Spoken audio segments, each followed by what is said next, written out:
So I've been super sidetracked lately, not really messing with this stuff. I was on Tesla coils for a while, for several months. I just kind of took a break.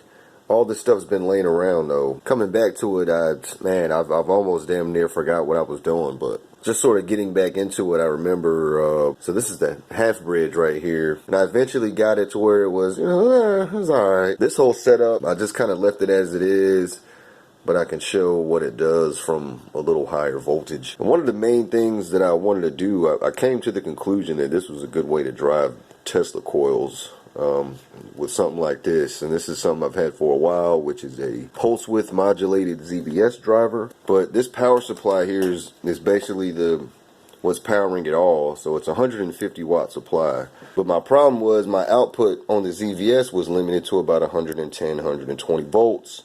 With this winding over here. So either way you looked at it, I would get better output hooking it to the variac all the way up. And even though I've got fuses and all that, I mean, I'm always iffy about cranking it all the way up on mains, because I'm afraid if something, catastrophic goes wrong, I'm dealing with a potentially much bigger problem where I pop more fuses, maybe even triple breaker, whatever. With the ZVS, I don't have to worry about that. Obviously, what I eventually did, which is what I should have did to begin with, I just used a voltage doubler. So that's where I'm at there, and I can kind of show what this looks like with the voltage doubler output. The ZVS is on. This is the output voltage, the output from the voltage doubler here. I'm going to start cutting it up.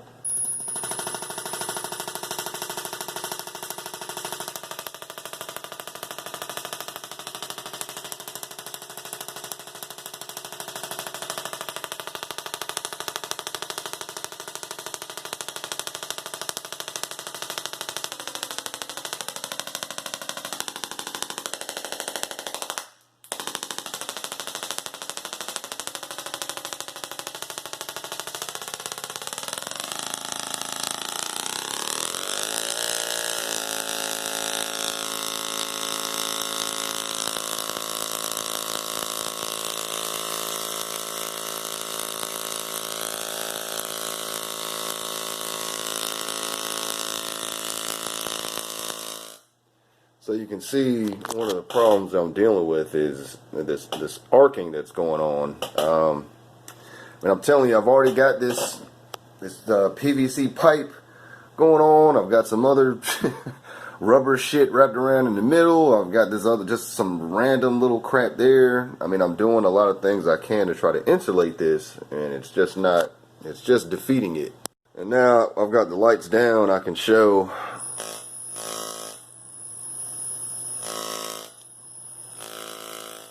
I mean, it's just me varying the voltage.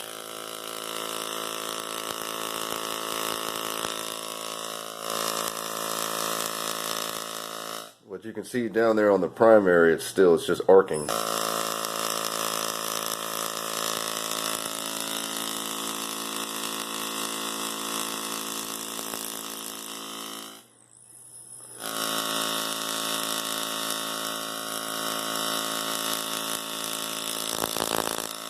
It starts arcing so bad that it wants to start burning stuff. Let me turn the frequency back down.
So again, obviously, as I said, the arcing is a huge problem. Getting rid of that arcing off the primary would definitely help the output. That's as good as I can get. I'm gonna be honest. I don't know what to do. I bought this whole roll of extremely insulating tape also, and I tried that. It just didn't do anything. So basically, what would happen is if I push the voltage any higher than that, you can see it was about 211 with the current draw I was giving it.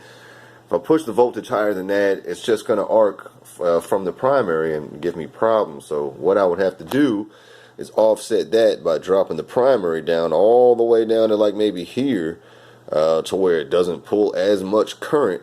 And then I'm going to be dealing with, if I got 325 volts on the bus, sure, I should have higher output. But then I'm dropping the primary down so much, it sort of offsets that a little bit. So it kind of sucks. Whereas I know if I had it right here at 325 volts, I know that extra 100 or so volts would make such a huge difference. The arcs coming out of there would actually be, I'd really be happy with those. But as it is now, I think this is alright. So here's the other Steve Ward circuit. This one is his, I believe his micro SSTC circuit. Kind of hard to see, but I got the lights down so I can turn it up, but this one, it's sort of like the half bridge. I can do a lot of things with it.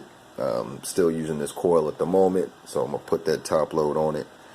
I like running this all the way up from the variac, so I wanted to see what this would do with a little higher voltage. And with this one, same thing. I've got it set up the same way. I can turn the duty all the way up if I've got the available current to pull the hot arcs and stuff like that. Right now I'm going to put it at the max output from the voltage doubler, and I've got it going. So this, this is the antenna setup, Steve Ward's antenna setup.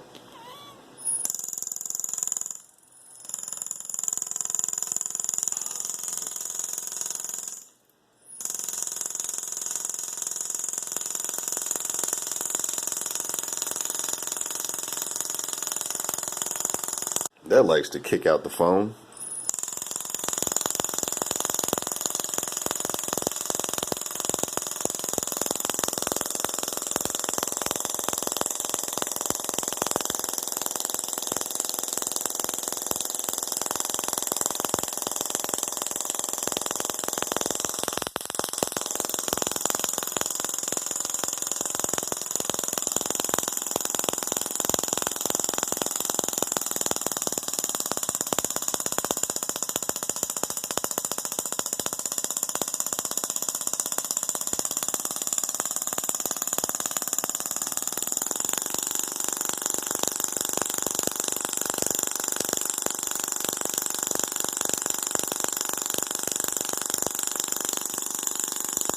Those kind of tingle, by the way.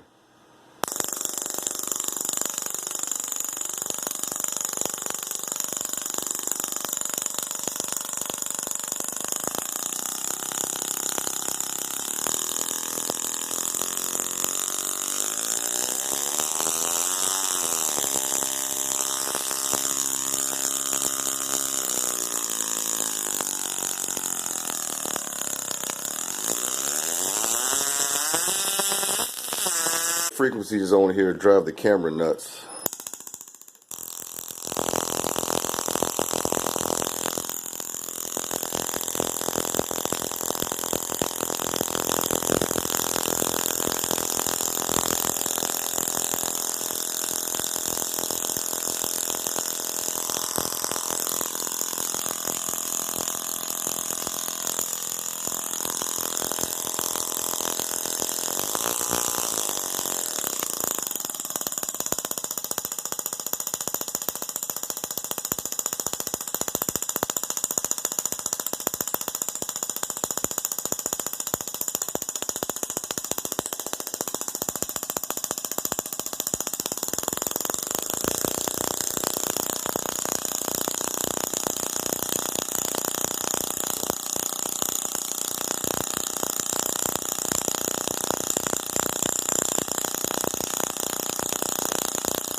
micro SSTC circuit I made a while ago. It's just kind of been sitting around, but it's a Steve Ward circuit.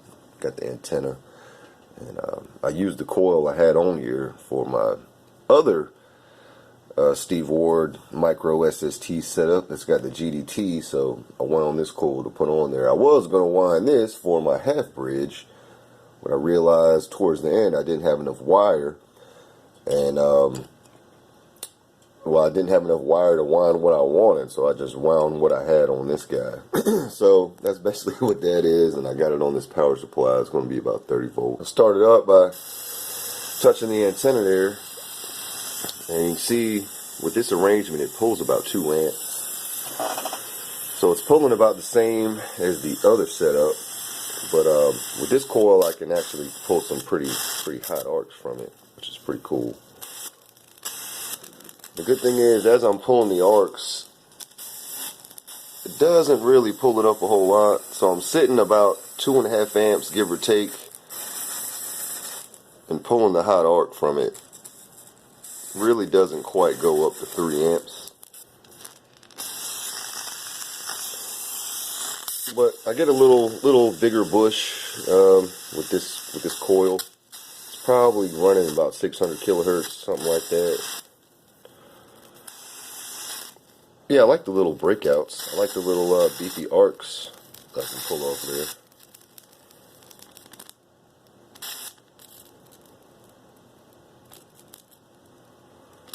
It's not bad. Throw more of a top load on there.